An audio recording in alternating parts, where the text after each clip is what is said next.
বরাক দর্পণ studio. নমস্কার, news Barak দর্পণ studio থেকে সবাইকে আবারও শুভ সন্ধ্যা। আজকে একটা গুরুত্বপূর্ণ প্রতিবেদন আপনাদের সামনে নিয়ে আসছি। 2026 সালের অসম বিধানসভা নির্বাচন বরাক ভ্যালির মোট 13টি বিধানসভা কেন্দ্রে ভোটাররা সর্বকালের রেকর্ড অতিক্রম করে মতদান প্রয়োগ করেছেন। প্রত্যেকটি বুথ কেন্দ্রে ভোটারদের লম্বা লাইন আমরা দেখতে পেয়েছি। এইবারে নির্বাচনে বড় ধরনের কোনো হতাহত বা কি বিক্ষিপ্ত ঘটনা আমরা দেখতে পাইনি। নির্বাচন কমিশন এবং প্রশাসনের যৌথ প্রচেষ্টায় নির্বিঘ্নে গণতান্ত্রিক মতাধিকার ভোটাররা প্রয়োগ করতে সক্ষম হয়েছে। আমরা দেখেছি পোলিং স্টেশনের বাইরে পেশা নিয়ে অবস্থানকারী ভোটাররাও এইবারের নির্বাচনে সশরীরে উপস্থিত থেকে তাদের গণতান্ত্রিক মৌলিক অধিকার প্রয়োগ করেছেন। প্রত্যেক রাজনৈতিক দল তাদের পক্ষে এবং বিপক্ষে বুথের গতিবিধির চুলচেরা বিশ্লেষণ করার চেষ্টা করছেন। বরাকের প্রায় প্রত্যেকটি বিধানসভা কেন্দ্রে শাসক দলের উৎসাহ এবং তৎপরতা আকর্ষণের কেন্দ্রবিন্দুতে ছিল, কিন্তু ভোটাররা এতই সচেতন, তাদেরকে নির্ণায়ক মাপঝুঁকের আওতায় নেওয়া সাংবাদিকদের পক্ষেও বারবার ভাবতে হচ্ছে। বিগত উপনির্বাচনে দলাই বিধানসভা কেন্দ্রে ভারতীয় জনতা পার্টির বিজয়ের মুখ্য ভূমিকায় ইতি টেনেছিলেন কাছাড়ের অভিভাবক মন্ত্রী জয়ন্ত মল্লবরুয়া। নির্বাচনের অন্তিম লগ্নে বাগাবাজারে একটি গুরুত্বপূর্ণ বক্তব্যই সমস্ত ভোট ব্যাংকের পরিসংখ্যান পাল্টে দিতে সক্ষম হয়েছে। ফলস্বরূপ বিধায়ক নিহার রঞ্জন দাস বিজয়ী হয়েছিলেন।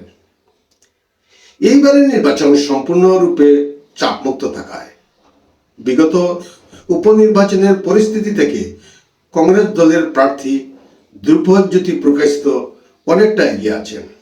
বিশেষ করে হিন্দু জনবহুল এলাকায় ভোটাররা কংগ্রেসের সমর্থনে এগিয়ে আসা ভারতীয় জনতা পার্টির জন্য শুভ সংকেত নয়।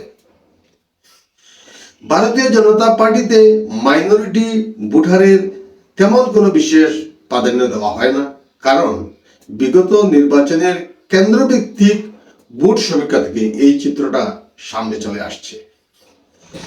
যদি মাইনরিটি ভোটাররা ডাবল ইঞ্জিন সরকারের উন্নয়নকে গুরুত্ব দিয়ে না থাকে, তবে দলাই বিধানসভা কেন্দ্রে অমিয়কান্তি দাস কঠিন লড়াইয়ের সম্মুখীন হতে হবে।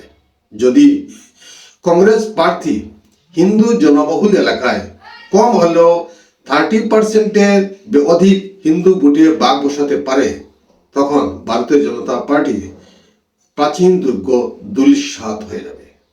ভারতীয় জনতা পার্টিতে দলের অন্দরমহলে এবং সাধারণ ভোটারের মধ্যে অসহিষ্ণুতার যে বাতাবরণ তৈরি হয়েছিল, তা বাইরে থেকে কালো চশমা পরে অনেকেই বুঝতে পারবেন না। দলের সাথে ওতপ্রোতভাবে জড়িত থাকা কর্মকর্তাদের প্রতি অসন্তোষ সাধারণ ভোটারদেরকে দূরে সরিয়ে দিচ্ছে।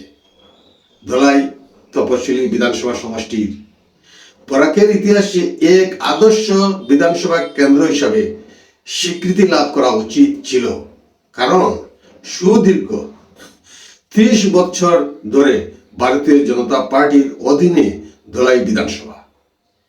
এখানে পাবলিক ডিমান্ড বলে কিছু থাকা অনুচিত ছিল। ভারতীয় জনতা পার্টি কংগ্রেসের প্রার্থীকে কটাক্ষ করে কিছু বলার নেই। যাই হোক, যদি সবকিছু শাসক দলের পরিকল্পনা মাফিক হয়ে থাকে, তবে বিজেপির প্রার্থী 15 থেকে 20 হাজার ভোটের ব্যবধানে বিজয়ী হওয়ার সম্ভাবনা আছে।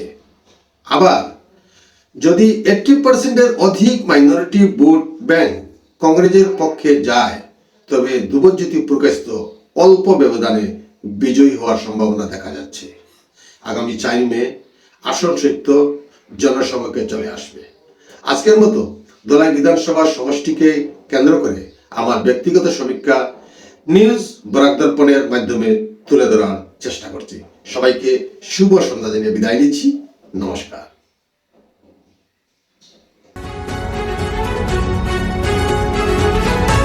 বরাক দর্পণ স্টুডিও।